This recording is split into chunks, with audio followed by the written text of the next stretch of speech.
Praise the Lord. प्रभु यीशु मसीह आप सबको आशीष दे।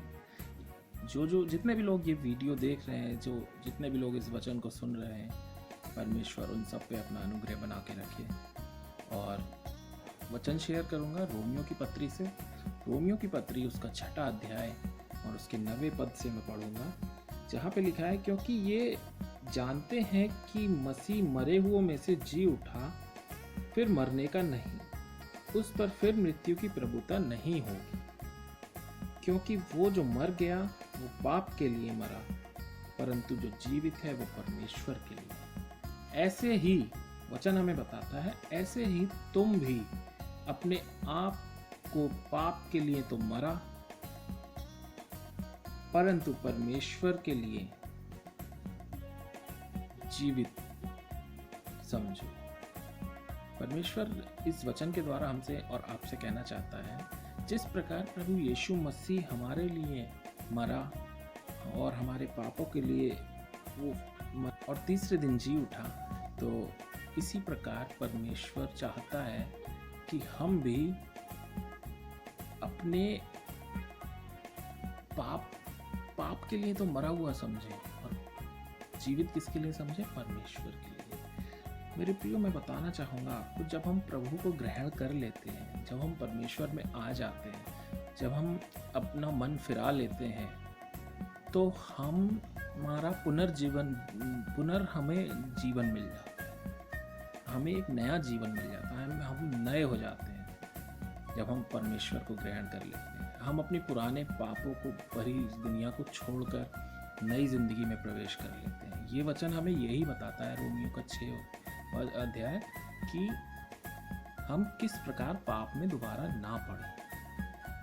परमेश्वर हमें कहता है कि ऐसे ही तुम भी अपने आप को पाप के लिए तो मरा, परंतु परमेश्वर के लिए जीवित समझो। आज मुझे और आपको यही काम करना है कि हम दोबारा पाप में ना पड़े। इसके आगे लिखा है, इसलिए पाप तुम्हारे नश्वर शरीर के पर राज्य ना करे।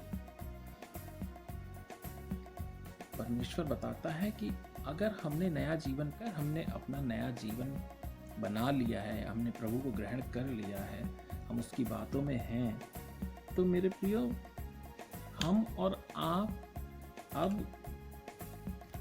अपने शरीर पर उस पाप को प्रभुता ना करने दें। ये वचन यहाँ कहता है, इसमें मैं आगे पढ़ता हूँ, जहाँ पे लिखा है, अपने आप को मरे हुए में से जी उठा हुआ जानकर परमेश्वर को सौंपो और अपने अंगों को धर्म के हथियार होने के लिए परमेश्वर को सौंपो। आज मुझे और आपको वचन बताता है कि हमें अपने आप को, जबकि आज हम प्रभु में हैं, हम और आप उसके विश्वासी लोग हैं, तो हमें अपने आप को प्रभु को सौंपना है। अपने शरीर को, अपनी आत्मा को, सब कुछ प्रभु को देना है। किसी भी प्रकार से कोई भी गलत काम, गलत सोच नहीं रखनी।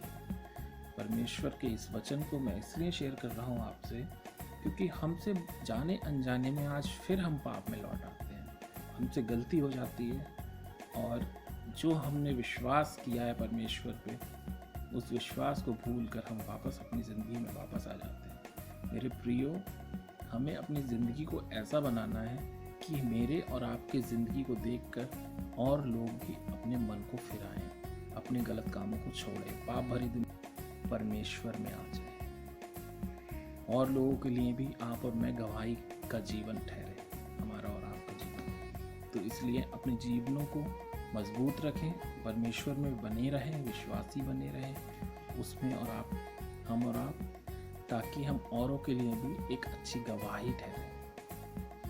परमेश्वर का वचन यहाँ कहता है कि तब तुम पर पाप की प्रभुता ना होगी, क्योंकि तुम व्यवस्था के अधीन नहीं वरन अनुग्रह के अधीन ठहरोगे। अगर हम ये सब काम करेंगे तो परमेश्वर के अनुग्रह के अधीन हम ठहरेंगे, और हम ही नहीं बल्कि हमारे द्वारा और लोग भी अपने जीवन को बचा पाएंगे। परमेश्वर आप सबको सुरक्षित रखे, आप सबको आशीष दे। जितने भी लोग ये वचन सुनते हैं, उन सब पर परमेश्वर अपना अनुग्रह